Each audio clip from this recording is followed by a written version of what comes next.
Scanner, l'espace d'échange et de proposition qui promet la réflexion pour le développement. C'est l'interactivité au service du développement. Retrouvez la 89.5 des 9h pour de longues minutes de débat avec Abdallah Kamara et son équipe. Avec le Scanner, sans les coups de tonnerre, mais avec persévérance, l'actualité se plie au débat interactif. Le Scanner sur Kaby Média.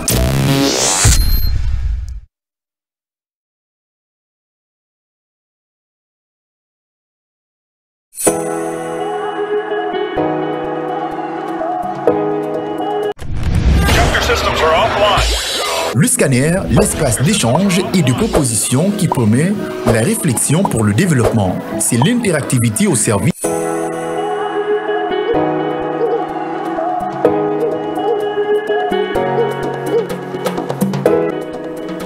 Nous sommes mardi 15 août 2023, mesdames et messieurs, bonjour, bienvenue dans le Scanner. Nous nous excusons pour ce grand retard, s'il faut le dire, indépendamment de notre volonté. Aujourd'hui, nous parlons de divers sujets, vous le savez déjà au sommaire, qui pour assurer la sécurité, si le ministère de la Sécurité est lui-même vulnérable, c'est un acte qui dépasse tous les entendements. Les nouveaux véhicules offerts par le président de la transition, le colonel Mamadi Doumbouya, à la brigade anti-criminelle BAC il y a quelques jours, vandalisés. Les faits se sont déroulés au sein même du siège du ministère de la Sécurité et de la Protection civile. Incroyable mais vrai, et nombreux sont des citoyens qui s'interrogent sur ce cas de vol qui interpelle d'ailleurs. Dans un communiqué de la Direction générale de la police nationale, au total, des rétroviseurs de 7 véhicules ont été volés. Il indique cependant que tous les agents de garde qui étaient en service cette nuit ont été mis aux arrêts pour des besoins d'enquête. Mais ce vol ne remettrait-il pas en cause, les efforts consentis pour la sécurisation dans le pays? Tout à l'heure, la lecture de nos chroniqueurs. Et puis nous parlons aussi de cette convocation verbale impérative des magistrats du tribunal de première instance de la baie par le ministre de la Justice et des Droits de l'Homme qui suscite la colère de l'association des magistrats de Guinée. À travers un communiqué, l'AMG dénonce fermement ce qu'elle qualifie d'agissements manifestement illégaux qui résultent sans nul doute de l'immixtion du ministre de la Justice dans la gestion des affaires judiciaires. Elle considère que cette immixtion constitue une atteinte grave à l'indépendance du juge et compromet sérieusement le bon fonctionnement du système judiciaire de la République de Guinée. L'AMG a dans le même communiqué exhorté le garde des Sceaux, ministre de la Justice et des Droits de l'Homme, à respecter les textes qui gouvernent la profession de magistrat et ceux qui encadrent le fonctionnement des cours et tribunaux. Mais le ministre de la Justice entend-il cela de la même manière que les magistrats? Nous posons la question dans cette émission Le Scanner. Comme il fallait s'y attendre, les anti-CNRD ont aussi manifesté dans les rues de Kaloum ce lundi. Ces derniers, après avoir constaté des mouvements de soutien au CNRD à Cancan, ont répondu du berger à la bergère. Munis de pancartes, ces manifestants, pour la plupart pro-Alpha Condé, ont demandé un retour rapide à l'ordre constitutionnel. Deux mouvements simultanés mais de nature différente en moins de 48 heures. Une réalité qui inquiète bon nombre d'observateurs qui souhaitent à ce que le CNRD refuse un agenda caché. Et si à Cancan les interpellations ont déjà commencé, quel sera le sort de ceux de Conakry?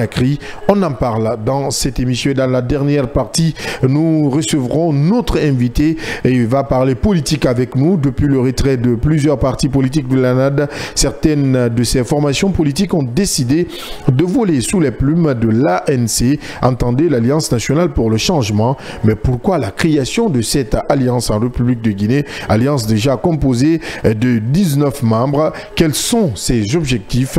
Nous recevons ce matin Dr Abdoulaye Diallo. Il est président du mouvement pour la solidarité MSD, membre fondateur de l'ANC. Avec lui, nous aborderons d'autres sujets liés à l'actualité. Voilà le menu, bien, en tout cas pour vous, téléspectateurs et auditeurs. Bienvenue dans le Scanner. D'autres sujets s'ajusteront à ceux déjà cités dans cette introduction.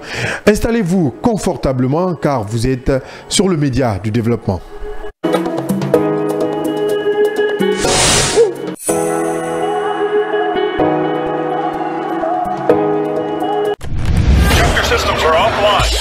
Le scanner, l'espace d'échange et de proposition qui promet la réflexion pour le développement. C'est l'interactivité au service du développement. Retrouvez la 89.5 des 9h pour de longues minutes de débat avec Abdallah Kamara et son équipe. Avec le scanner, sans les coups de tonnerre, mais avec persévérance, l'actualité se plie au débat interactif. Le scanner sur Kavi Média.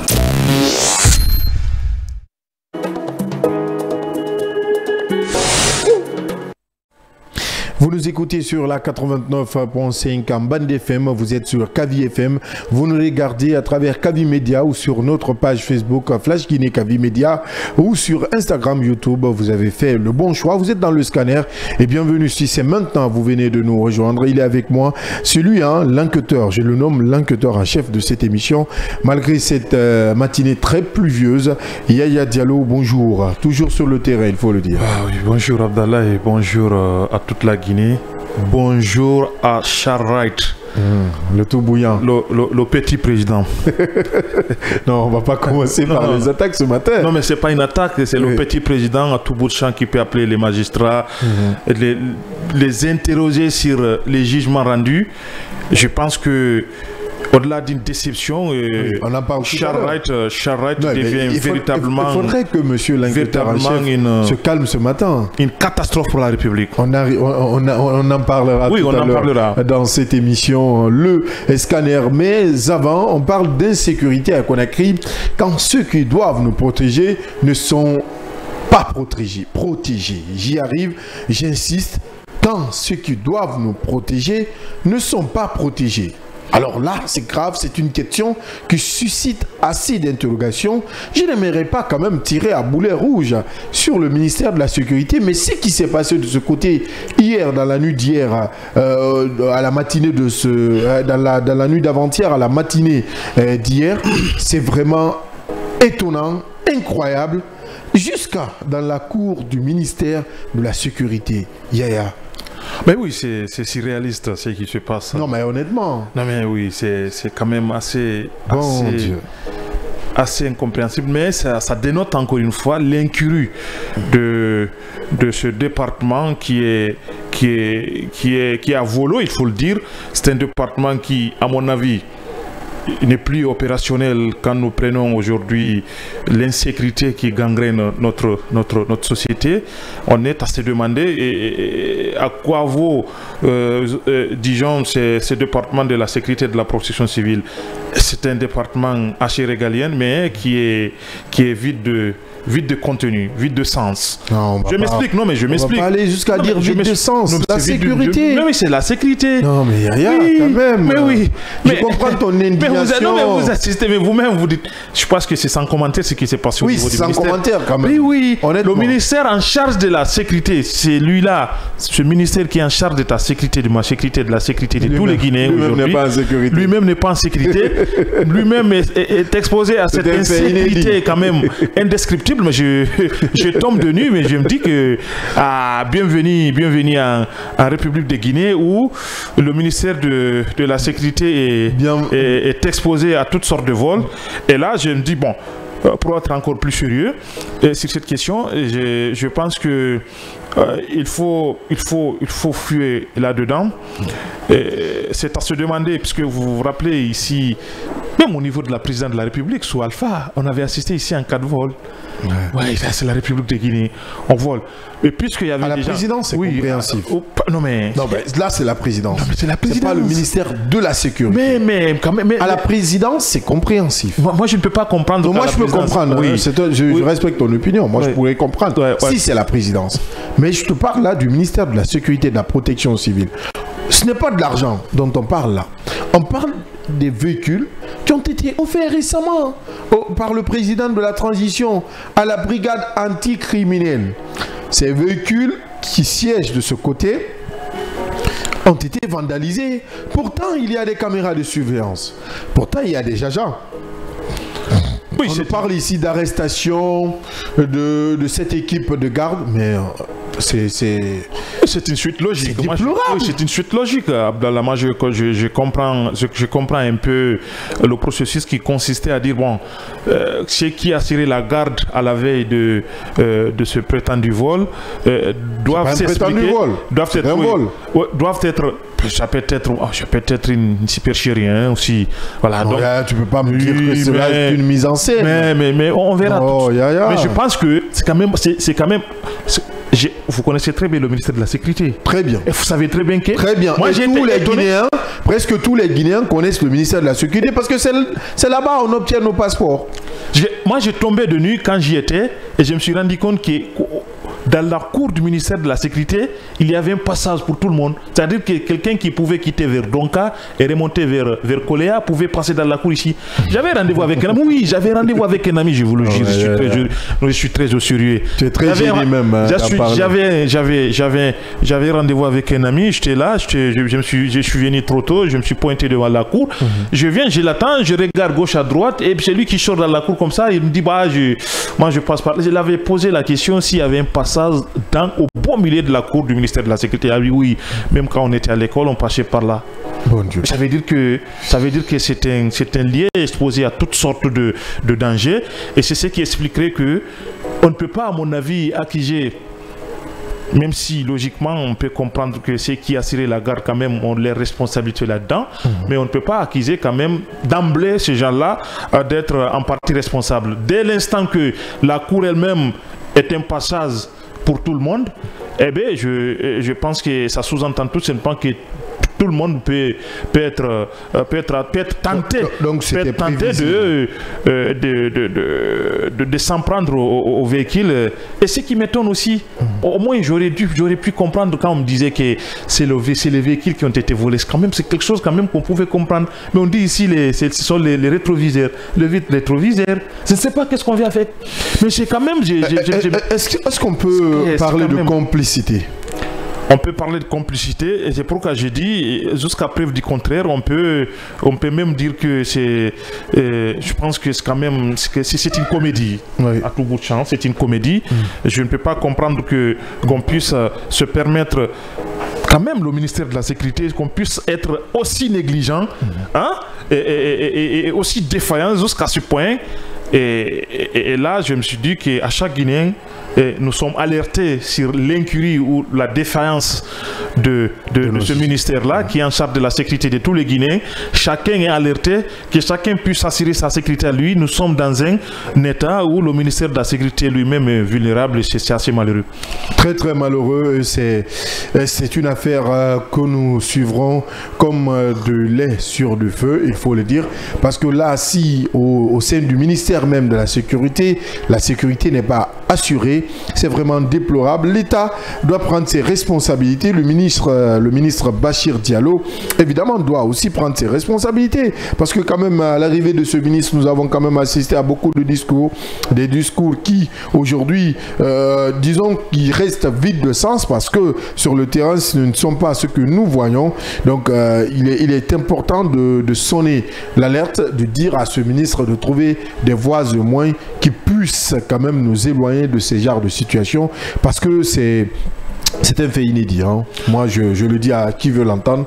C'est inédit en République de Guinée.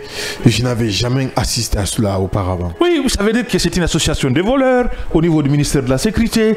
Ça veut dire que oui, ça veut dire que oui. Parce que au moins, c'est ce qu'on a exposé sur la voie publique. Oui. Disons, c'est ce qu'on a... que ça a été sanctionné par un communiqué. Nul ne sait qu'est-ce qui se passe au niveau du ministère. J'ai l'impression que c'est un ministère tellement mystique que oui, mais oui. Mais vous vous rappelez, à tout moment on assiste à des incendies, à des incendies indescriptibles au sein même du ministère, je le dis là, et il faut qu'on s'interroge là-dedans sur ce qui se passe à l'interne entre Bachir et ses cadres au niveau du ministère, parce que vous vous rappelez à un moment donné, ça n'allait pas entre lui-même et le secrétaire général.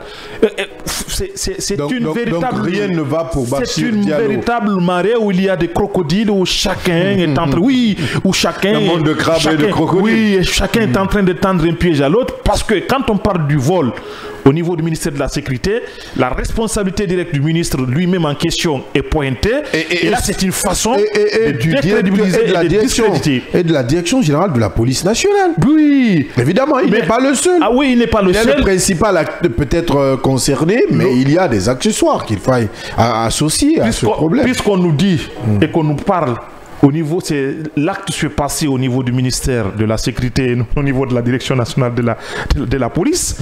J'ai dit là, il s'agit du ministre lui-même, sa responsabilité directe. Est-ce que ce n'est pas une mise en scène ou est-ce que ce n'est pas un piège qui mise en scène, je ne croirais pas.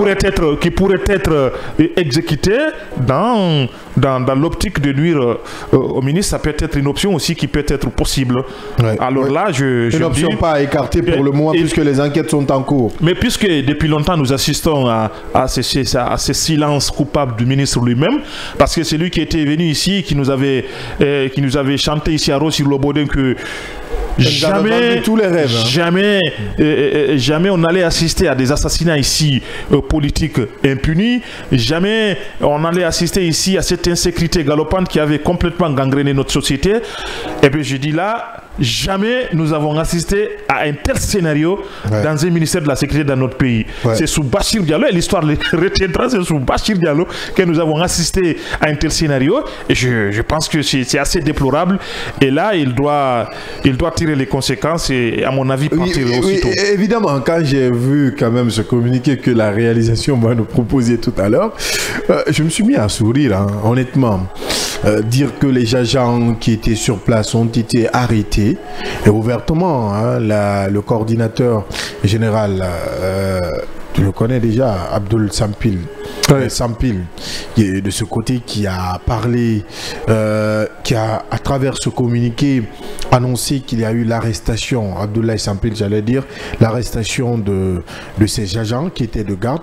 Quand même doit attirer l'attention sur la probité morale même de ces agents, même si j'accepte la présomption d'innocence, mais d'un côté, d'une part, il est important de ne pas concevoir ou accepter que cela se produise au sein du ministère de la Sécurité. Pire, on parle de rétroviseur. Vous savez, c'est un fait courant, c'est monnaie courante à Conakry. Quand vous garez votre véhicule, pour ceux qui ont des véhicules, ils le savent, vous garez vos véhicules, si vous savez que vos rétroviseurs coûtent 150 000, 100 000 ou 50 000, prenez le soin d'aller à la casse de Madina. Je me permets de faire cette promotion de la casse de Madina pour aller visser.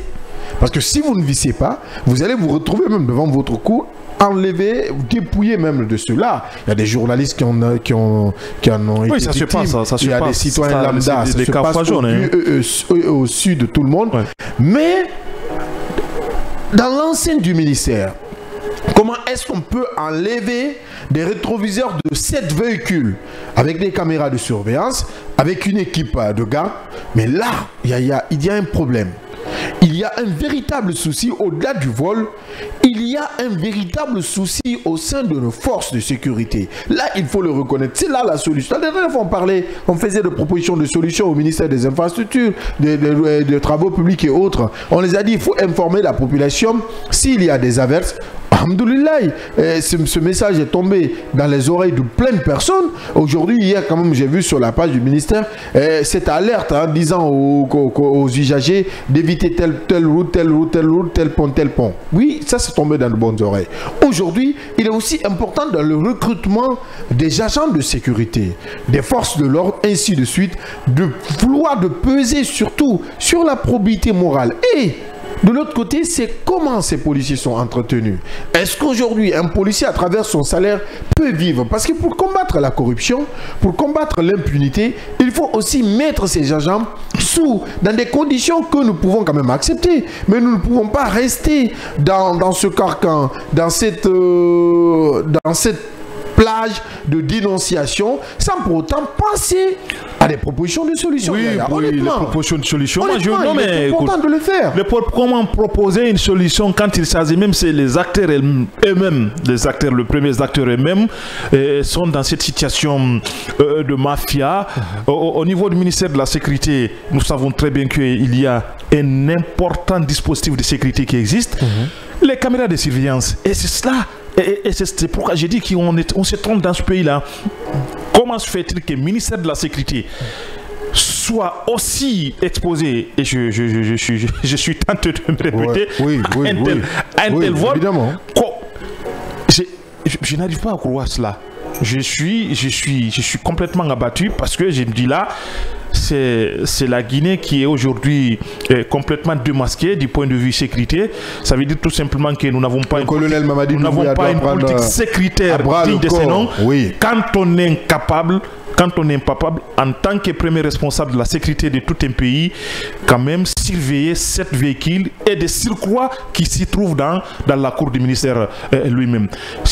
Donc les numéros verts, comme j'ai posé la question, excuse-moi de t'interrompre, les numéros verts qui ont été fournis par le ministère de la Sécurité, cela peut remettre en cause la fiabilité des agents. Non, c'était un fait de bail, c'est connu de tout le monde, vous savez que c'est... Et c'est des numéros qui ne passent pas de fond. Mais c'est un fait de bail. Injoignable. C'est un fait de bail. Et je pense que là, à mon sens, le président doit taper sur la table et réclamer ces véhicules en bonne et due forme, parce que c'est une négligence qui ne dit pas son nom. Les sanctions doivent tomber alors. Et c'est comme cela que nous sommes en train... Je vais parler de ceux qui nous gouvernent, en premier lieu, au premier desquels le ministre de la Sécurité lui-même. C'est comme ça qu'on est en train de banaliser la vie la sécurité des Guinéens. C'est comme ça qu'on est en train de banaliser la vie des Guinéens. Sinon, je n'arrive pas à comprendre que le ministère de la Sécurité soit disons, un spectacle de toutes sortes de vols. Et là, je me dis qu'il y a un véritable problème. C'est une interpellation de tout un Guinéen sur son sort. Malheureusement. Réveillons-nous, chers Guinéens. Le colonel Mamadi Doumbouya doit taper du poing sur la table et les sanctions, normalement, doivent tomber quand la sécurité elle-même, elle n'est pas assurée. Ça doit interpeller l'ensemble des Guinéens. On prend juste une petite pause, histoire de parler de cet autre sujet. Il s'agit bien de la convocation verbale et impérative des magistrats du tribunal de première instance de l'Abbé par le ministre de la Justice et des Droits de l'Homme, Alphonse Charles White, qui suscite la colère noire de l'AMG, entendez, l'association des magistrats de Guinée. C'est tout à l'heure, juste après cette courte transition.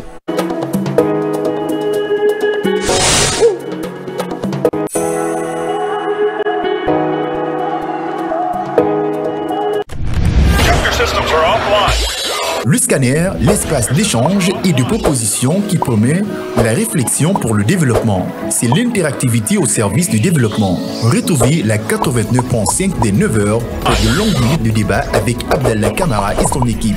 Avec le scanner, sans les coups de tonnerre, mais avec persévérance, l'actualité se plie au débat interactif. Le scanner sur Kavi Média.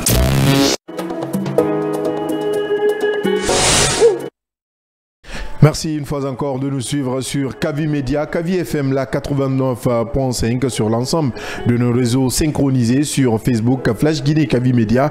Vous êtes dans le scanner et nous parlons de cette autre actualité. C'est la convocation verbale des magistrats du tribunal de première instance de l'Abbé, Yaya Diallo. Nous avons quand même assisté à la colère et à l'indignation à travers un communiqué de l'AMG, l'association des magistrats de Guinée, piloté par Diawara qui était quand même à un certain moment sanctionné par le ministre Alphonse Charles White. Est-ce qu'on peut parler d'abord d'un nouveau bras de fer entre Diawara, le magistrat Diawara, et Alphonse Charles White? Oui, vous savez, c'est une continuité d'un conflit qui date de longtemps. J'apprends que c'est des promotionnaires, c'est des... Oui, Mohamed Diawara et Alphonse Charles White, c'est des personnes qui se connaissent bien. Ils se connaissent très bien. Ouais. Alors, c'est une jalousie qui date de longtemps. Est-ce qu'on peut parler de jalousie? Les textes de loi sont clairs. Vous connaissez très bien. Charles White ne peut pas quand même être le tout-puissant ministre qui interpelle les textes. Suivez la logique. Quand même. Suivez la vérité. Suivez la logique. Suivez la logique, vous comprendrez ce que je vais dire. Je ne dis pas que Diawara est jaloux de Charles. Mais j'ai dit, est-ce que la jalousie ne date pas de là? Parce qu'on sait très bien comment nous fonctionnons dans ce pays.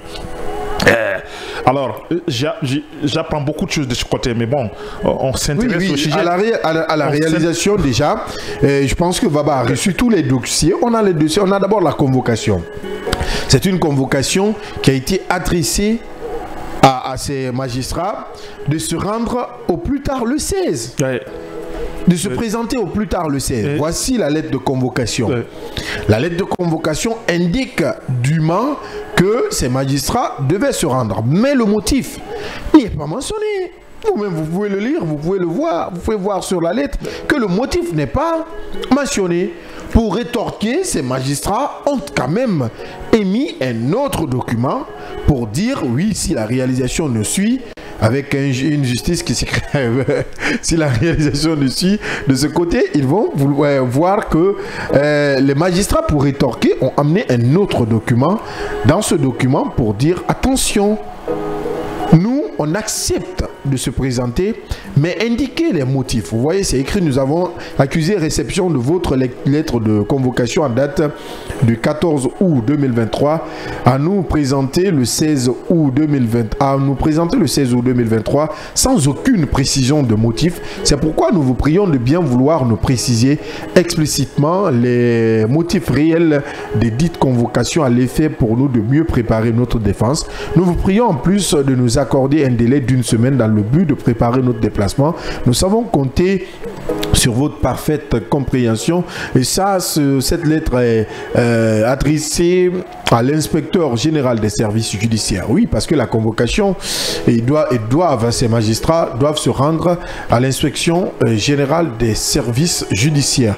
Ce qui, selon l'AMG, et en dehors même ne résulte pas les textes de loi en République de Guinée, ne reflète pas nos textes de loi. Oui, tu as quand même reçu ce communiqué de l'AMG hier, dans la nuit. Moi, je parle même d'une déclaration. Parce que vous avez vu, c'est un communiqué. Oui, c'est un long communiqué. Oui, c'est un long communiqué, mais qui est digne d'une déclaration. Ben, on s'en tient, c'est un communiqué, mais très, très vaste, parce que l'AMG avait besoin de vider son sac. Et je rappelle que... Oui, si tu me permets, on va lire juste ce paragraphe.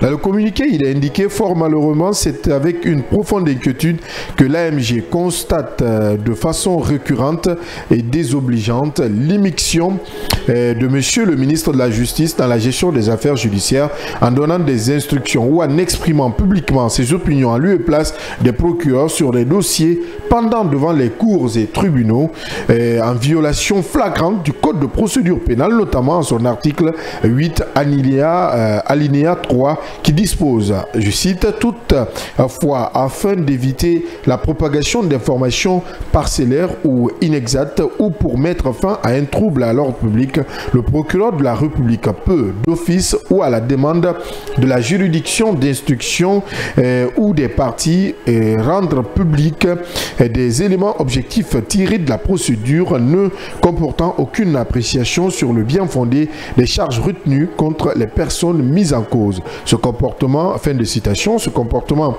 regrettable porte foncièrement atteinte aussi bien au principe de la séparation des pouvoirs, essence de la démocratie et l'état de droit, mais aussi à la crédibilité de la gouvernance actuelle, car faisant chuter l'indice d'intégrité et d'indépendance de notre justice. Je me limite là, parce que c'était, comme tu l'as dit, c'est un communiqué qui est très vague.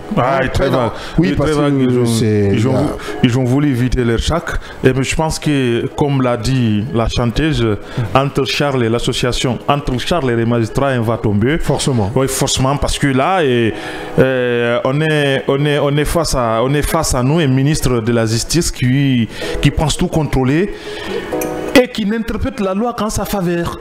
J'ai l'impression que moi je vais là un monsieur avec qui j'avais énormément confiance et pour qui j'avais fondé toute ma conviction que nous allons assister à un changement radical dans notre façon de faire. Charles White n'est pas dans son rôle. Absolument. Normalement, c'est le rôle des procureurs ou du procureur de la République, mais pas de Charles White en tant que ministre. D'ailleurs, il est plus politique aujourd'hui que magistrat. Il occupe un poste politique. Il est là pour appliquer la politique pénale du gouvernement, point barre. Le reste là, c'est politique et il ne fait que de la politique. C'est ça la vérité. Alors, moi je rappelle tout simplement que, vous vous rappelez, pendant cette journée ou cette initiative du CNT intitulée les journées d'orientation constitutionnelle, si je ne me trompe pas, Débat d'orientation constitutionnelle. Merci de me compléter. Et vous vous rappelez que l'association des magistrats de Guinée, par le biais d'Abdoulaye Pogomou, avait passé devant les conseils. Oui, il avait beaucoup sur le cœur. Avec ces scénarios. Oui, mais c'était quand même, voilà des faits qui illustrent un peu. Ce n'était pas le moment propice, ce n'était pas l'endroit. Non, mais oui, mais pourquoi ce n'était pas? Mais c'était Laurent, c'était pas l'endroit. Non, mais oui, c'était l'endroit, à mon avis, c'était l'endroit propice parce qu'on ne l'avait pas permis. Mais on s'en rend compte qu'il avait tout à fait raison. Et les faits sont là.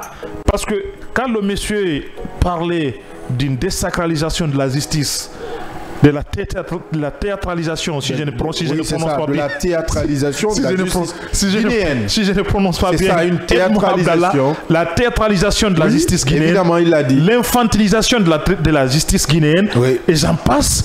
C'était des mots quand même qui étaient utilisés, qui étaient soigneusement utilisés, parce que c'est de là qu'il s'agit aujourd'hui. Oui, parce qu'Israël Pogomou a été quand même dégommé par Charles Wright, du côté de l'abbé. Israël Pogomou qui n'a pas digéré le fait d'être dégommé pour un acte qu'il n'aurait pas commis. On a connu Israël Pogomou qui était d'abord ici à Conakry. On l'a pris, on l'a amené à l'abbé, ça a crié, ça et là. On va enquêter sur le dossier. Je sais que vous allez vous y intéresser avant la fin de cette saison. Mais il y a beaucoup de non-dits de ce côté. Je sais parce que moi j'ai échangé avec les deux. Notamment j'ai échangé avec les cadres du ministère de la Justice, avec le procureur Israël Pogomou. Peut-être n'eût été son carcan ou sa veste de magistrat, aurait quand même voulu prendre la parole dans cette émission.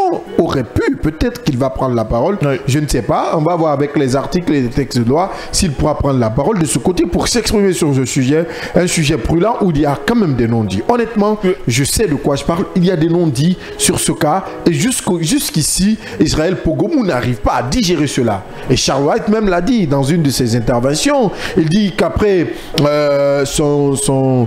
sa carrière de ministre, qu'il va en tant que magistrat démissionner, qu'il ne va plus être magistrat. Pourquoi Charles Wright pose cette question? Il faut aussi nous poser, nous-mêmes, poser cette interrogation. Pourquoi Charles ne veut plus reprendre son métier de magistrat? Pourtant, il a été concocté en tant que magistrat. Oui. Là aussi, il y a des questions. Oui, il y a des questions. C'est parce qu'il s'en rend compte qu'il a fait tellement du mal aux gens dans ce milieu-là. Non, moi, je ne veux pas dire qu'il a fait du mal. Moi, c'est mon avis. Attention. C'est mon avis. Je ne veux pas, tant que je n'ai pas de preuves. Oui, c'est mon avis. Moi, je reste. Oui, c'est mon avis. Vous vous rappelez que Charles, quand il était venu ici, il avait fait un véritable chambarement au niveau du ministère de la Sécurité. Il avait concocté une refondation. Oui, mais une refondation ne signifie pas qu'il faut tout rager. Par ça. Oui, mais oui. Non, mais pas du tout. Il faut une refondation, oui. Le nettoyage, on s'en rend compte que si c'est cela, le nettoyage, parce que le véritable problème, c'est quoi? Parce que chez Gise, du côté de l'abbé, avait rendu son verdict condamnant un citoyen pour une faute que ces citoyens auraient commis, si je ne me trompe pas, pour 2 ans de prison. Oui. Et de surcroît, ce même juge vient à Conakry ici et il se retrouve dans un même ascenseur avec la même personne qu'il avait condamné à l'abbé. Oui, c'est ironie du sort. Ironie du sort et on le convoque avec ce même monsieur. Il a condamné à 10 mois d'emprisonnement. C'est bon de revenir là-dessus. 10 mois d'emprisonnement, dont 2 mois fermes. Et il se retrouve nez à nez avec ce monsieur. Oui. Vous imaginez le risque? En direction du cabinet du garde des Sceaux. C'est-à-dire, en montant l'ascenseur pour aller chez le garde des Sceaux, il rencontre la personne. C'est comme si, dans ce communiqué, selon l'AMG, c'est comme s'il y avait une corruption qui ne disait pas son nom. Mais absolument. Ou une émission du ministre de la Justice. Là, c'est une véritable injustice qui est en train de s'installer dans notre pays. Moi, je me demande comment se fait-il que, puisque j'apprenais que du côté du Maroc, il était intronisé comme étant l'un des meilleurs ministres de la Justice de l'Afrique. Je ne sais pas si ces gens-là vivaient sur la planète Mars. Les cérémonies de récompense, oui. On va pas se débattre, sinon on va y passer toute la journée. Je me dis que là, il y a un véritable problème parce que Charles ne cesse pas de décevoir. Alors là, mais oui, vous savez très bien. Mais vous savez, c'est une déception. Non, dites-moi peut-être que vous n'êtes pas satisfait de ce qu'il fait. Mais comment mais quand même, il a mené des grandes réformes dans le domaine de la justice. Lesquelles? Beaucoup de réformes. Mais oui, mais ça. Beaucoup. Qu'est-ce que vous appelez réforme? Et beaucoup de réformes, je vous dis. Non, mais il faut me citer une. Actuellement, cette corruption endémique qui gangrénait nos cours et tribunaux ont quand même ont baissé. Mais oui, il ne peut pas freiner, il n'a pas une baguette magique pour freiner tout ce qui se passe de ce côté. Il y avait des procureurs qui se couchaient à la maison parce qu'ils n'étaient pas d'humeur. Ces juges, ils disent non, on renvoie l'affaire à une semaine, à la 8e, parce que je suis comme ça, C'est grâce à Charles, quand même, aller dans les cours et tribunaux. Aujourd'hui, les affaires sont accélérées, les jugements vont au bon train. Aujourd'hui, quand vous êtes dans une procédure, il y a certes une lenteur, mais qui n'est pas comparable à celle qu'on a enregistrée quelques années auparavant. Charles White, certes, il est jeune, il a le sang chaud. Charles White, certes, c'est quelqu'un qui est dans cette fougue, c'est-à-dire dans cette fougue où, quand il veut s'exprimer, il utilise certes les réseaux sociaux ou les médias sans pour autant accorder ou consulter les textes de loi. Oui, je peux comprendre, mais il y a des réformes qui sont menées. Il ne faudrait pas tout peindre en noir, Yaya. On ne peut pas qualifier Charles White de déception. Je ne peux quand même pas accepter. C'est même pas une véritable déception. J'ai l'impression, oui, vous pouvez ne pas accepter, c'est votre droit le plus absolu de ne pas accepter. Respectez quand même mon opinion. Si, je respecte ton opinion. Merci. J'ai l'impression que je n'ai pas en face de moi Abdallah que j'ai connu, ou peut-être c'est... Abdallah ne vit plus sur la planète Terre comme moi, mais peut-être tu vis sur la planète, Mars. Courant ces deux dernières années, s'il y a un département que j'ai mieux côtoyé, c'est le département de la justice. Très bien. J'ai couvert le procès des massacres du 28 septembre, de l'ouverture jusqu'à nos jours. Je connais bien, je suis dans les cours et tribunaux. Ça m'a permis de connaître beaucoup de choses et ça m'a permis de renforcer mes capacités dans le domaine du droit. Donc, je connais ce que ça veut dire. Quand on parle de justice guinéenne, il y a beaucoup de choses. Je l'ai dit tout à l'heure pour le cas spécifique d'Israël Pogomou. Je t'ai dit qu'il y a des problèmes de ce côté. Quels sont ces problèmes? Nous sommes dans le ce que je t'ai dit. Vous rappelez souvent. Moi, j'ai un problème. Ouais. Sans preuve, je ne m'affiche pas. Ouais. Je peux avoir une version d'une telle personne, une autre version de Yaya, mais en confrontant les deux versions, moi je peux comprendre qu'il y a des soucis de ce côté. Mais il faudrait qu'on arrête quand même de tout peindre en noir. Charles White, il a fait des prouesses de ce côté, il faut applaudir cela. Et c'est ce qui est important. Je sais qu'on va s'intéresser à ce sujet, Yaya. Je sais que tu es exigeant par rapport à l'heure. On va continuer à suivre ce dossier. C'est très important ce que je suis en train de dire. C'est un autre bras de fer qui commence entre l'AMG et le ministre Charles White. Je sais de quoi je parle. Il y a eu un premier round. Peut-être que c'est le deuxième round. Il faut rappeler que le juge ne se soumet qu'à la loi. Donc, à pas un individu fit, il est ministre de la Justice. Évidemment. Donc, nous allons suivre ce dossier de très près, comme on vous l'a annoncé. Charles White et l'AMG, un autre round qui s'annonce dans le monde de la justice, dans le domaine de la justice en République de Guinée. Une courte transition, le temps pour nous de recevoir notre invité, Dr Abdoulaye Diallo. Avec lui, nous allons parler de politique, mais juste avant, nous parlerons aussi de ces manifestations pro et anti-CNRD qui se succèdent en République de Guinée. C'est tout à l'heure, après cette transition.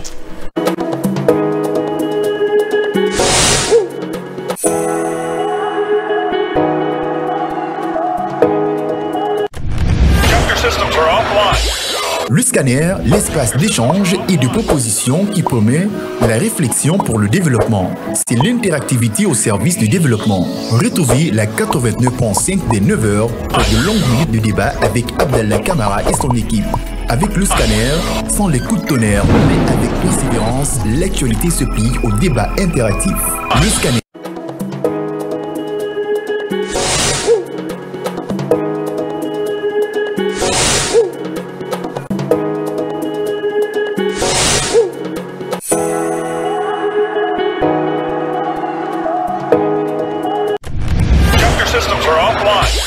Le scanner, l'espace d'échange et de proposition qui promet la réflexion pour le développement. C'est l'interactivité au service du développement. Retrouvez la 89.5 des 9h pour de longues minutes de débat avec Abdallah Camara et son équipe. Avec le scanner, sans les coups de tonnerre, mais avec persévérance, l'actualité se plie au débat interactif. Le scanner sur Kaby Media.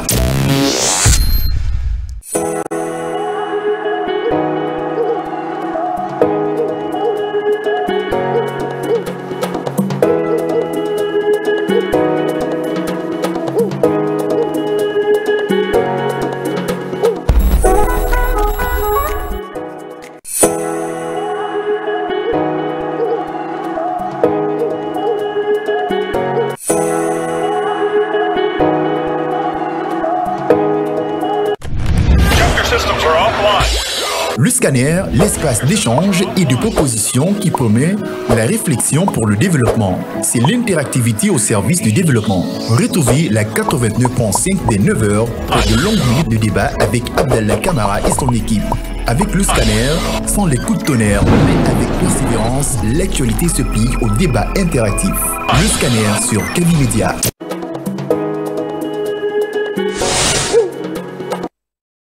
Merci d'être sur Kavi Media, Bande FM sur la 89.5. Vous nous suivez sur nos différents réseaux sociaux.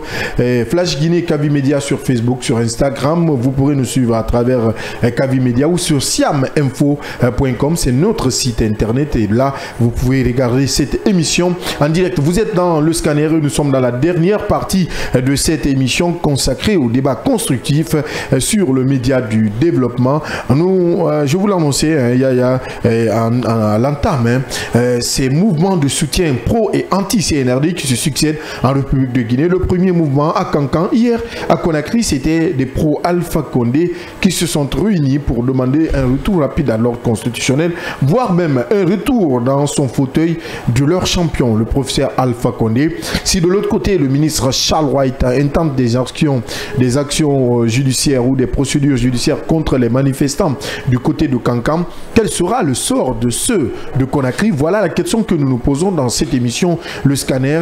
Et est-ce que c'est une réponse du berger à la bergère, Yaya? Oui, à moins que ça soit une mise en scène, et je crois fortement à cette option, c'est-à-dire qu'il fallait provoquer une manifestation artificielle du côté de Kankan. Mais là, ils sont en train d'interpeller. Mais ils sont en train d'interpeller. Je n'en crois pas. Parler de mouvement. Ils sont en train d'interpeller. Je n'en crois pas. Vous savez très bien que on était sur son dossier, lui, Charles, en question. C'était véritable. Je te parle là de faits. Oui, je te parle de faits. Oui, c'est des faits. Depuis hier nuit, ils sont en train d'interpeller les jeunes qui ont participé à ces manifestations. Le maire même a pris la poudre d'escampette. Ça, c'est une information que je te donne ce matin. Merci de me compléter, même si j'en avais. Merci de me compléter.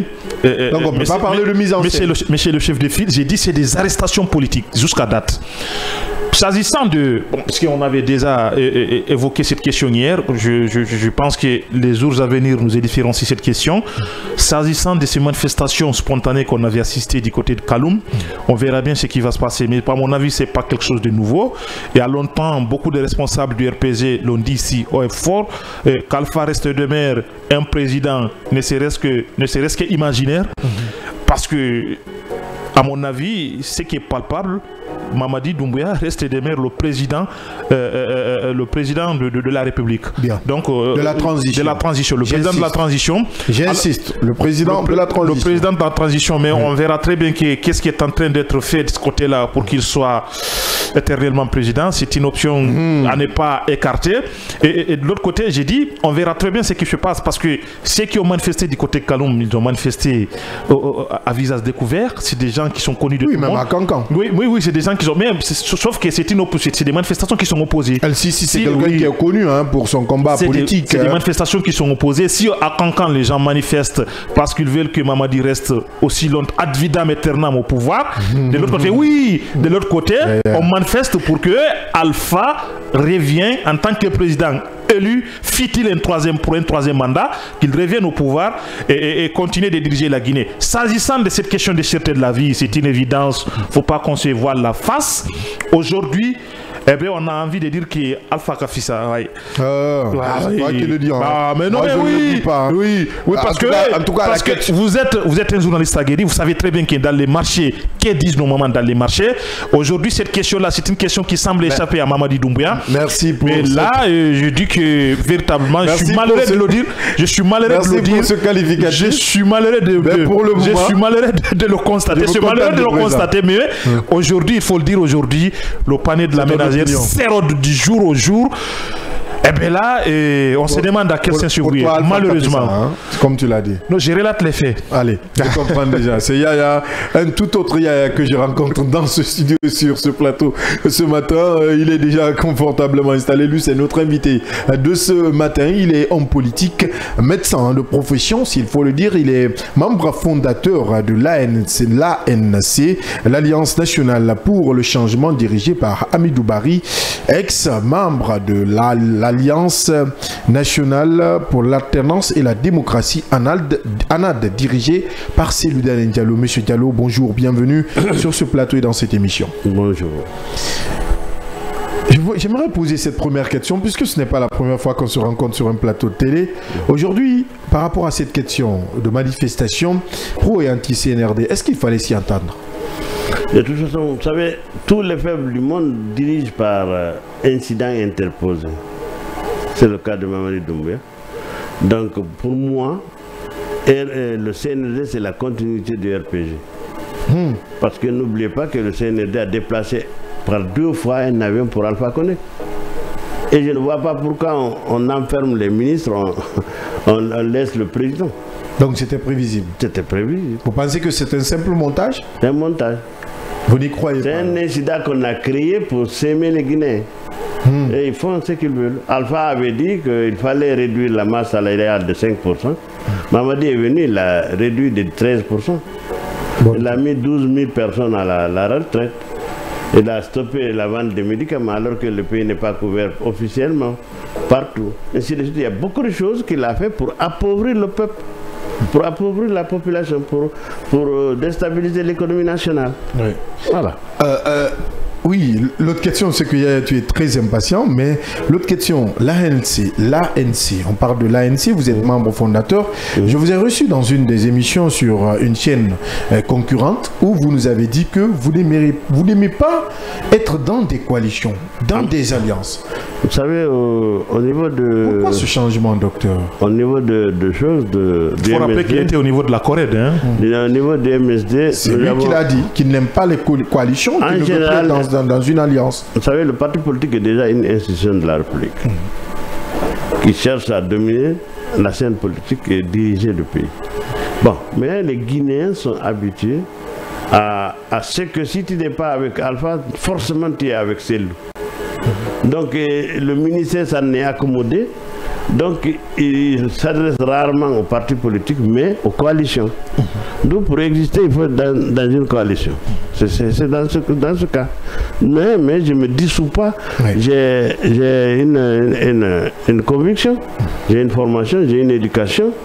Et je crois à un caractère conservateur du parti.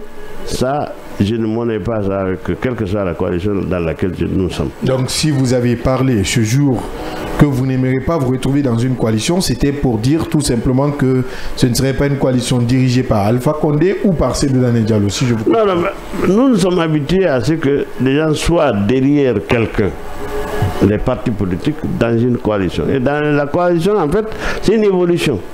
Vous donnez des mains, vous, beaucoup de formations pour que le droit soit prononcé. C'est dans ce sens. Mais chaque parti conserve sa ligne politique. Bien. Alors, expliquez-nous un peu, parce que je n'arrive pas à comprendre que votre départ précipiteux de la Corède, où vous avez quand même de belles relations avec Mamadou Sylla, qu'est-ce qui ne va pas? Parce qu'il faut rappeler que beaucoup y étaient, hein, les Baouri, et beaucoup de gens ont quitté. Qu'est-ce qui ne marche pas? Qu'est-ce qui ne marchait pas en réalité? Vous savez, le leadership, comment diriger, comment déléguer des pouvoirs ou bien des choses, c'est ce qui fait au niveau de la Corède. C'est d'abord les Abakar Souma, les Fodé Souma, Jessi qui sont partis, qui ont été chassés. Ensuite les Baouri avec les Badiko. Ils ont été chassés. En principe. Et maintenant, moi j'étais le dernier. Bon, au niveau du débat, à chaque fois on faisait d'abord le dialogue, on était à l'hôtel. Donc on était 7 partis. Et on avait besoin de cette partie. Donc la coalition nous était 7. Donc là, il n'y a pas eu de faveur. Donc ils ont pris 2 pour participer au dialogue permanent. Et 5 devaient participer à la plénière. Vérifier ce qu'on a fait. Mais finalement, on m'a exclu de la plénière arbitrairement. Toutes les coalitions, tous les délégués ont participé. Moi, on m'a appelé un matin, très tôt, mais ils disent maintenant, non, c'est pas, je ne dois pas aller, donc c'est seulement les 2 délégués qui vont continuer à siéger. Qui vous avez appelé? Le président même, et d'autres. Mamadou Sylla. Bien sûr. Le président de la Corée. De la Corée. Donc, j'ai laissé passer. Et Et quand nous sommes venus maintenant au niveau du dialogue, au niveau du CNT, le débat d'orientation constitutionnelle, donc on était là. Et c'est eux qui m'ont appelé. Ils m'ont dit je dois participer. J'ai dit d'accord. On a formé une commission de 4 partis. Donc je suis le 4e parti. Nous sommes venus, bon, sauf 2 partis qui sont manifestés. Nous avons fait un plan.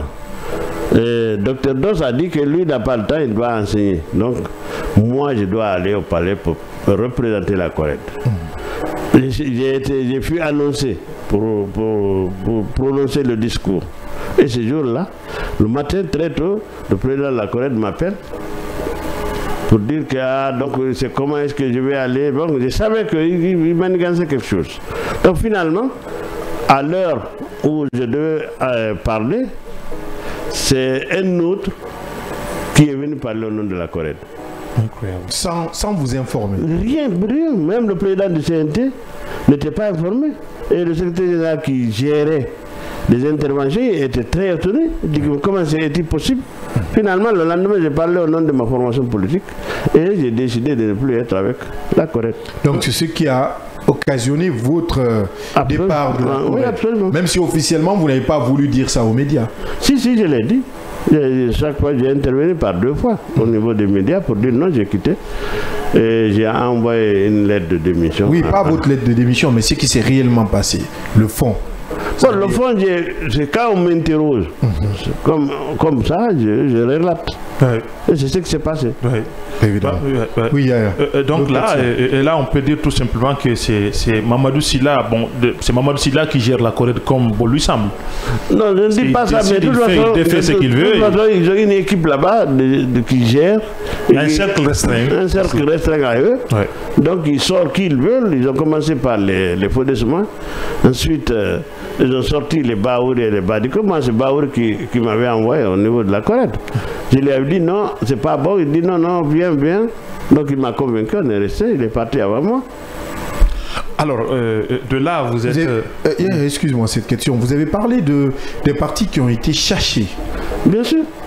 Quels sont ces partis? Sans ménagement. Chachés.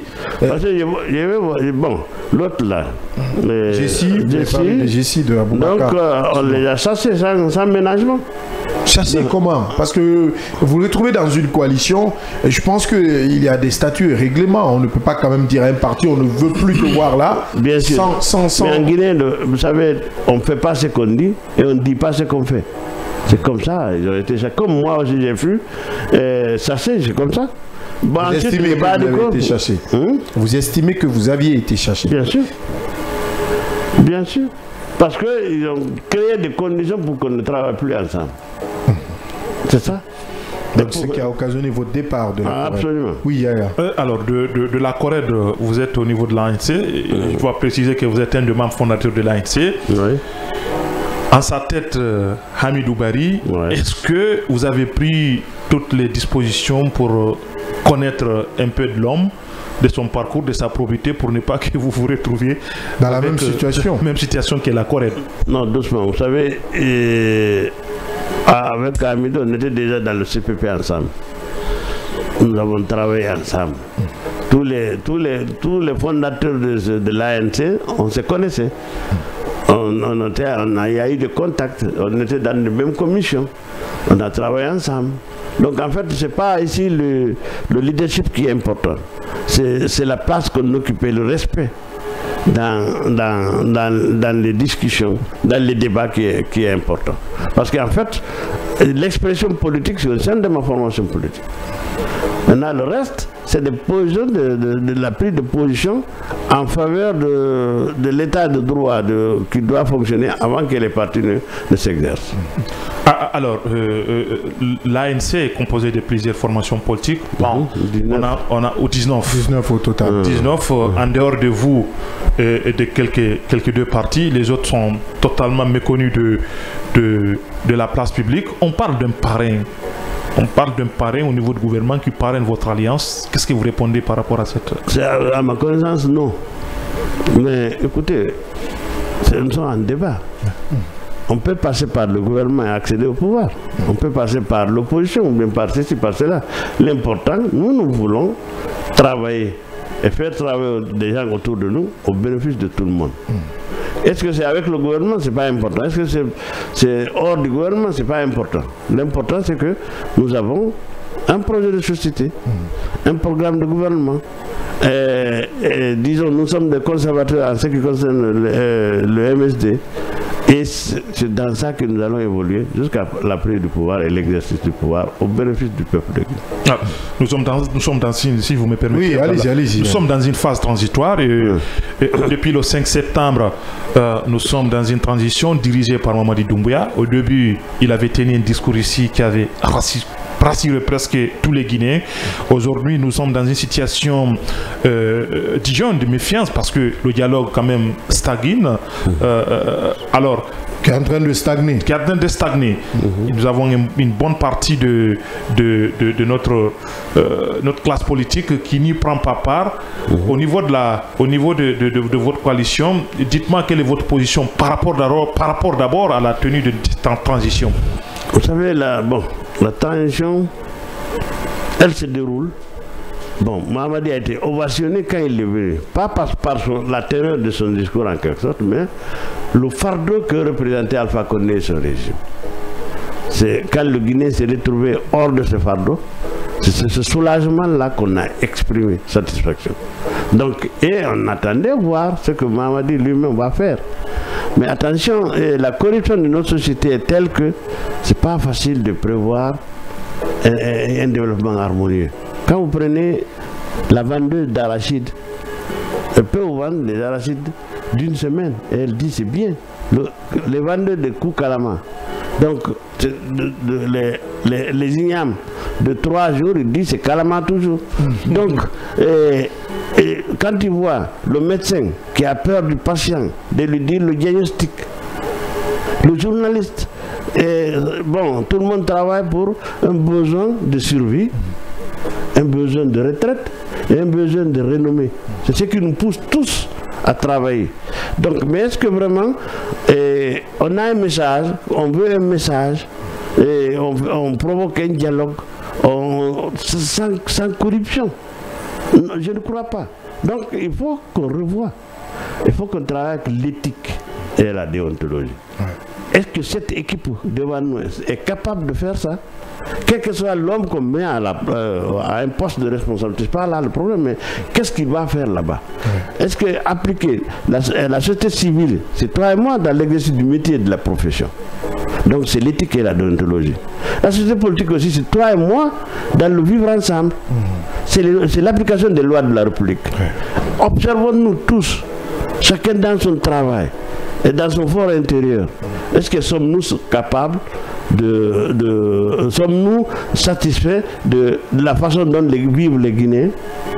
Est-ce que la religion, c'est à la satisfaction de la chose? Est-ce que la morale existe? Est-ce que ceci, est-ce que cela? Donc nous sommes tous appelés à apprécier ce qui se passe. Donc il ne suffit pas d'avoir un président et dire qu'il est là, il est président. Donc on chante ses louanges, par là c'est des soutiens, par là c'est cela. On ne peut pas continuer à vivre comme ça. La Guinée c'est un pays corrompu, il faut qu'on fasse le maximum pour que les choses changent. Docteur, quand vous parlez de corruption, vous êtes appelé quand même à briguer la magistrature suprême si le peuple accepte de voter pour vous, au cas où vous vous présenterez lors des prochaines élections. J'aime poser souvent cette question. Et si vous étiez à la place du président Mamadi Doumbouya aujourd'hui, qu'auriez-vous fait? Bien sûr, je vais tout faire pour que la loi soit respectée. Comment? Mais en servant de modèle moi-même. Mamadi Doumbouya ne sert-il pas de modèle pour que la loi soit respectée? Moi, je n'ai pas encore entendu un discours de Mamadi où je peux dire qu'il est socialiste, non, il est communiste, ou bien il est libéral, ou ceci ou cela. Donc, quelle est sa conviction politique, je ne peux pas l'apprécier à l'heure là. Et qu'est-ce qu'il veut au juste? Quelles sont les motivations personnelles de Mamadi Doumbouya? Pourquoi il veut être président? Malgré son discours du 5 septembre. Le 5 septembre, c'est déjà effacé ça. Ça, c'était l'euphorie. Donc maintenant, qu'est-ce qu'il est? Je ne connais pas encore. Bien, puisque vous vous retrouvez dans l'Alliance nationale pour le changement, vous prenez le changement. Aujourd'hui, quelle est votre position vis-à-vis du cadre de dialogue, vis-à-vis du chronogramme de la transition? Est-ce que vous, à l'image de certains acteurs politiques, comme la paix, vous craignez un glissement de calendrier? Bon, vous savez, on parle beaucoup de calendrier. Ce n'est pas là-bas le problème. Ce n'est pas l'alternance, enlever tel et mettre tel autre. Ce n'est pas là le bonheur du peuple. C'est celui qui est là et fait quelque chose. Et ce n'est pas le calendrier. Qu'est-ce qu'ils vont faire? Est-ce que d'ici 2024, ils vont faire? Mais qu'est-ce qu'ils vont faire? Qu'est-ce qu'ils veulent faire? Est-ce qu'ils vont travailler pour que cette corruption-là disparaisse, que la société guinéenne travaille avec l'éthique et la déontologie, qu'on applique les lois de la République? Est-ce qu'ils sont capables de le faire? C'est ça la question. Parce que le discours n'est pas audible. Qu'est-ce qu'ils veulent? On ne sait pas. Donc ils font ce qu'ils ne disent pas, ils disent ce qu'ils ne font pas. Donc c'est un caractère de tous ceux qui ont gouverné le pays depuis l'indépendance. C'est ça. Est-ce qu'on va sortir de ce cercle vicieux-là? C'est ce qui est important. Ils n'ont qu'à faire mais dialoguer autour de quoi? Dia, c'est à travers l'auguste, la logique, la science. Au lieu de se bousculer, de s'insulter, donc on pose la logique, la science, on discute scientifiquement. C'est ça le dialogue. Mais où est le discours du gouvernement? Qu'est-ce que le gouvernement veut? Les partis politiques, qu'est-ce qu'ils veulent? Mais les partis politiques ont exprimé leur position, notamment le RPG, la NAD. On a quand même entendu ces positions. On a entendu RPG, FDG. Donc le Guinéen doit se reposer de ces deux formations. Parce que c'est eux qui ont travaillé pour que... Regardez, on a dit maintenant on va nommer les chefs de quartier. Le RPG et le FDG s'étaient retrouvés. Ils pensaient qu'ils sont éternels. Donc ils ont trouvé un texte. Ah, vous voulez dire que le FDG et le RPG, c'est du passé ça? C'est du passé ça. Il faut penser qu'ils étaient éternels. Docteur. Alors, ils ont concocté une loi pour les permettant à eux seuls d'occuper le terrain politique, même s'ils n'ont pas cette légitimité. Alors, maintenant, le gouvernement vient, on fait un décret maintenant, il faut nommer. Ouais, nommer qui? En Hollande, pour avoir une commune, il faut avoir 7000 habitants. De la ville au village. Et tous les délégués sont nommés par la reine. Mais on vient faire une enquête, on fait des consultations de chez pour savoir quels sont ceux qui sont aimés. Donc en fait on les a élus, mais c'est la reine qui nomme. Donc nous n'avons pas le même régime. Non. Souhaitons parce que nous n'avons pas démocratique. Quel démocratique? Là-bas, c'est ça, hein, c'est écrit dans le texte de loi. On a un régime démocratique. Je veux bien, mais est-ce que dans un régime démocratique, le gouverneur de région doit nommer les choses? Ça, c'est un débat que le CNRD a ouvert. Voilà, donc mais avant, ce n'était pas comme ça. Voilà, donc maintenant, j'ai dit que je ne suis pas contre même qu'on nomme. Mais comment allons-nous nommer? Sur quelle base? Ce qui est intéressant. Donc alors le dialogue veut dire que le CNRD va nous dire voilà, nous voulons nommer, voici comment nous allons procéder à la nomination. Et nous aussi nous disons oui, non, on veut une élection, bien en fait c'est ça le dialogue. Non, ils ont été clairs là-dessus, ils ont dit que c'est sur la base d'un certain nombre de propositions par un certain nombre de charges, c'est-à-dire que... Il n'y a pas de charges, il n'y a pas de charges dans notre pays. C'est-à-dire on ne peut pas, le paternalisme là, inexpliqué, ça ne gère pas, le sentiment ne gère pas une nation, un pays, il faut des lois. Donc pour dire que nous sommes 7000 citoyens, ou bien nous sommes 10 000. Voilà comment il faut avoir tel diplôme, ou bien tel caractère, ou bien telle valeur. C'est direct de valeur, on ne peut pas dire la sagesse. Est-ce que, parce que même si on a tout le Coran en tête, est-ce qu'on a la morale qu'il faut? Non, pas forcément. Alors, que pensez-vous de ceux qui pensent que cette opération consiste à renforcer davantage, à asseoir davantage le pouvoir de Mamadi Doumbouya? Bon, de toute façon, on va voir. Nous ne présumons rien.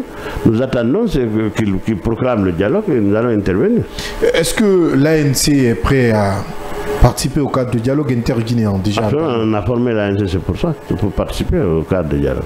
Et qu'est-ce que vous voulez proposer de nouveau dans ce cadre de dialogue? Écoutez, qui patauge, hein, il faut le rappeler. Écoutez, le dialogue d'abord, il faut d'abord le discours des gouvernants. Pour qu'il y ait démocratie dans un pays, il faut que la classe dirigeante respecte un minimum de règles, un minimum de principes. Sinon, ce n'est pas possible. Donc, nous n'allons pas venir devant. C'est eux, ils ont imposé, ils disent qu'ils vont diriger. le pays sont capables de le dire, donc tant mieux. Donc ils n'ont qu'à faire un discours, voilà comment nous voulons faire. Et quand maintenant ils émettent l'idée, nous maintenant avec nos valeurs, est-ce que ça correspond à nos valeurs, derrière lesquelles nous tournons, nous faisons la politique et on ramène la discussion à notre faveur.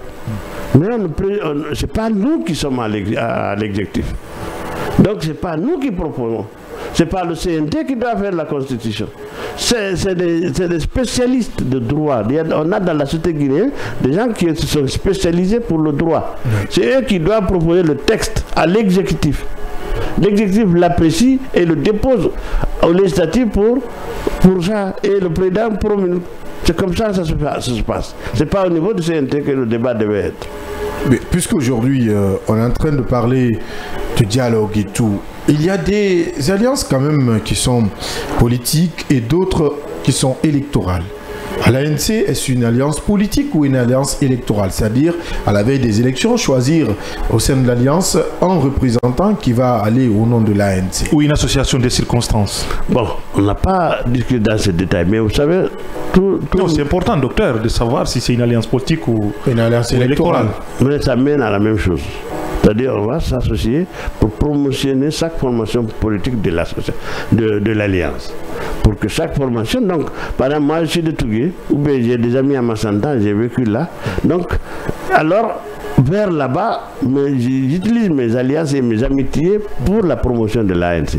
S'il y a un candidat de l'ANC bien positionné, parce que les élections locales, c'est privé, c'est pas national, donc c'est d'abord l'entourage, le vivre ensemble,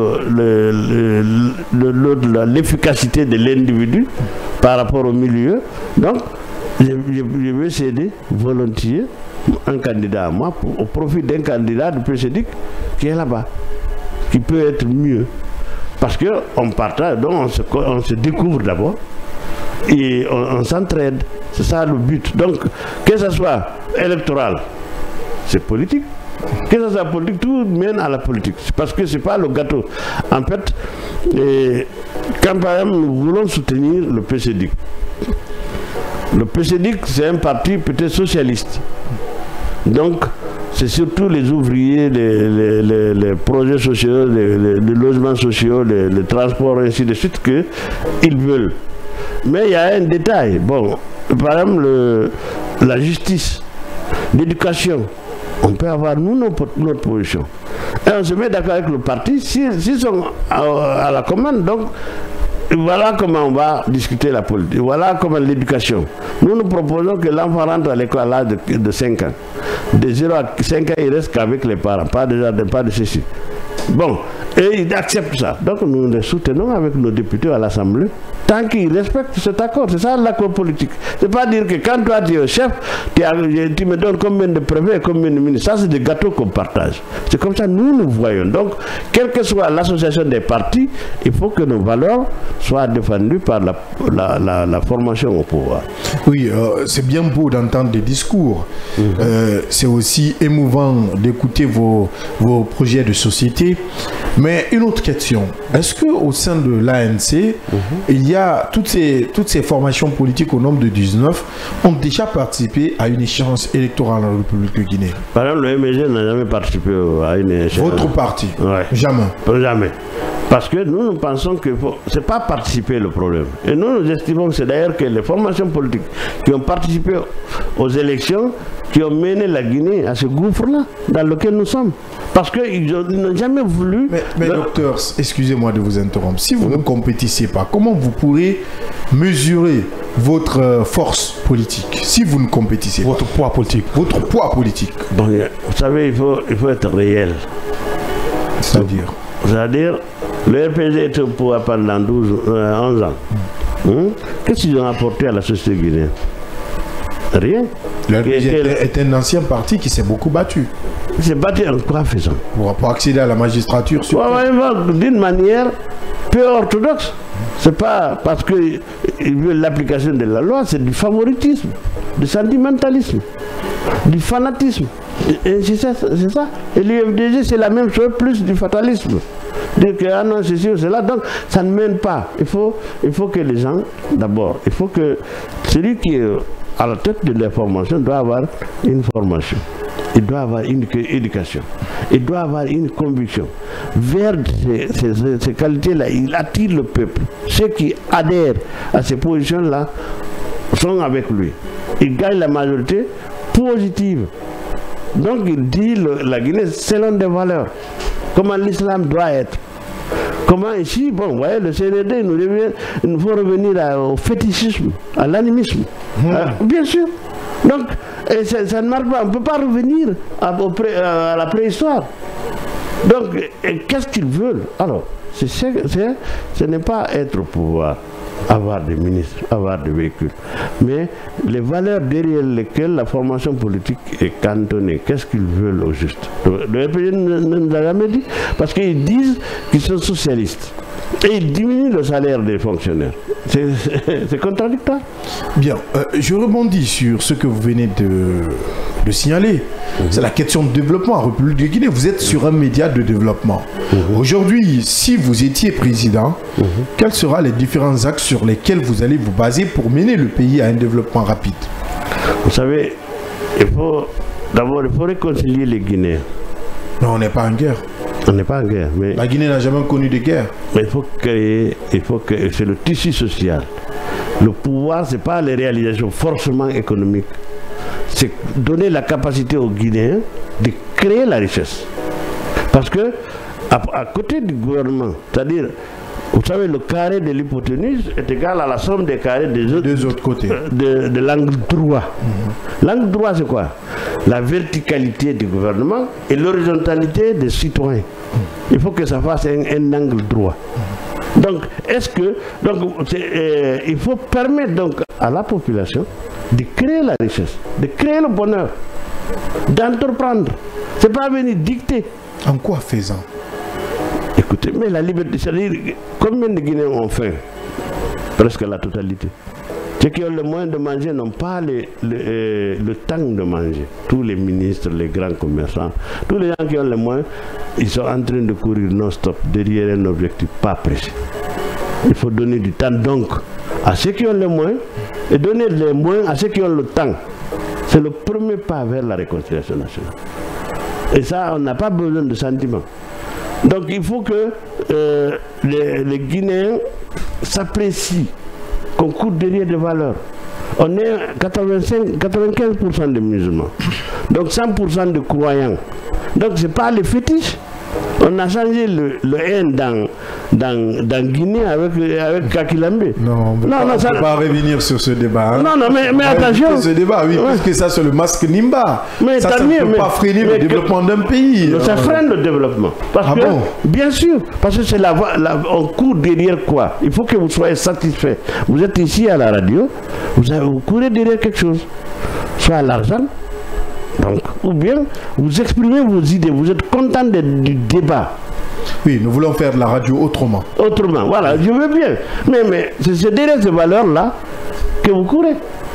N'est-ce pas? Oui. Maintenant, si on se dit musulman, on se dit chrétien, la forêt sacrée n'est pas...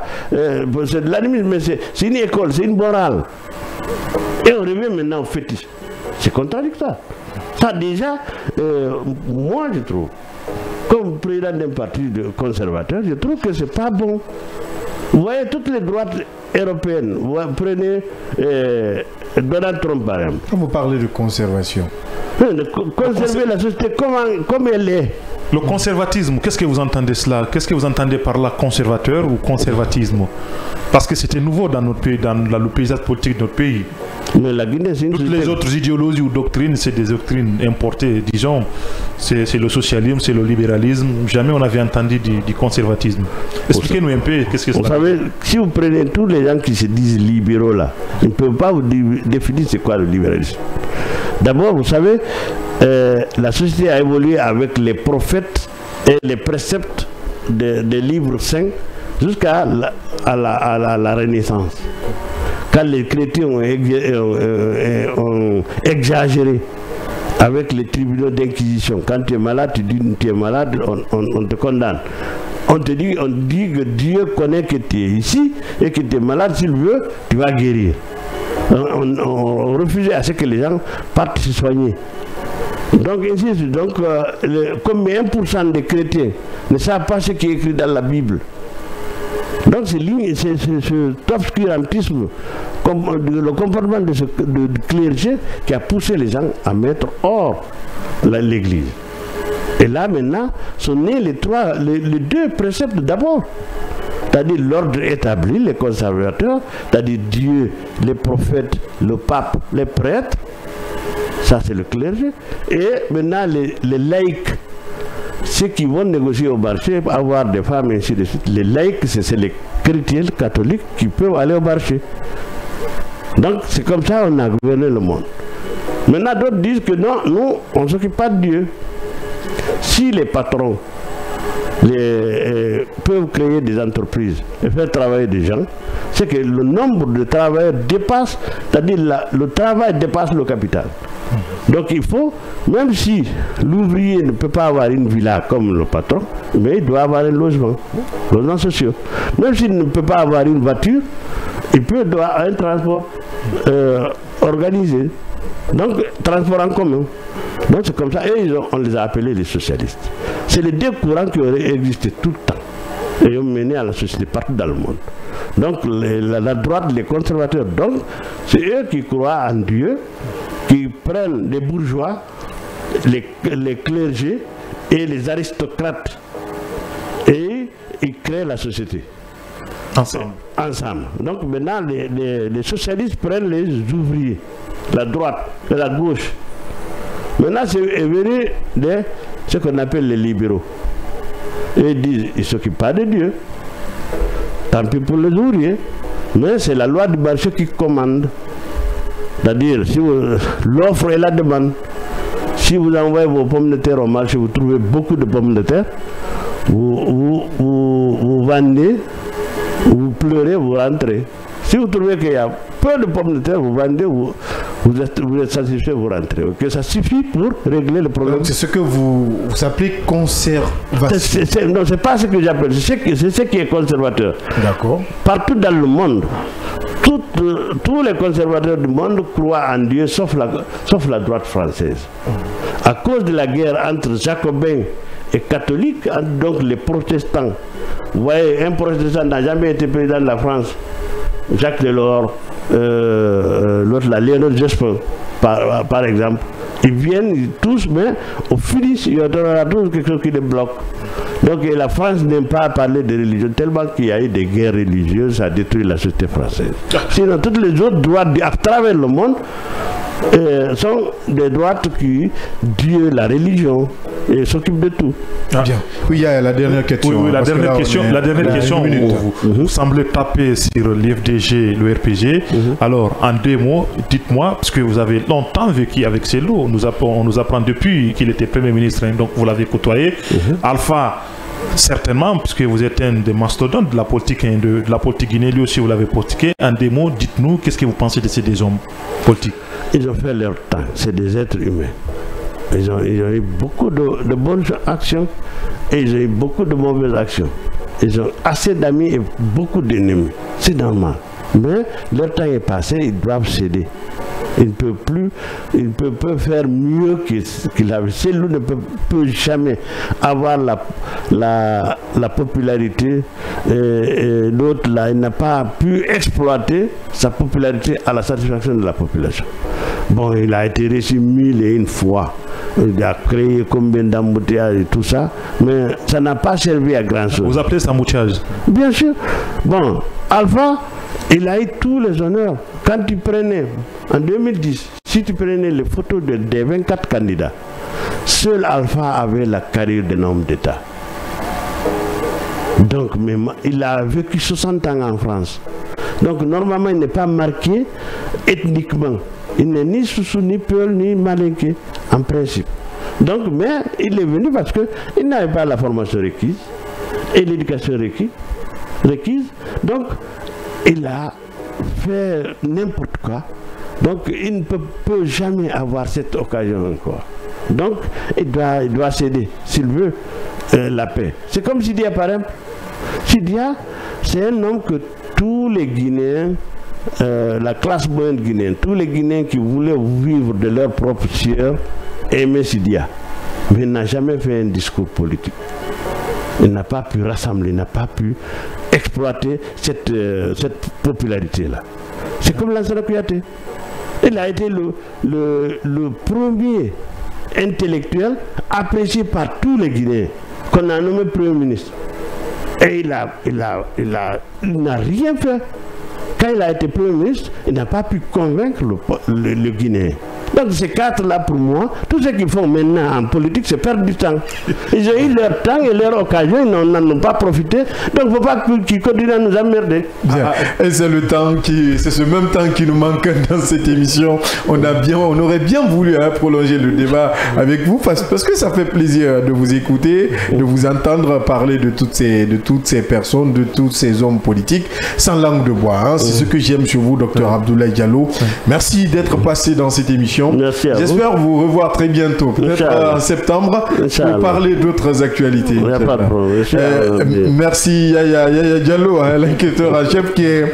Je ne sais pas si tu es de temps surpris ou ébahi par le docteur.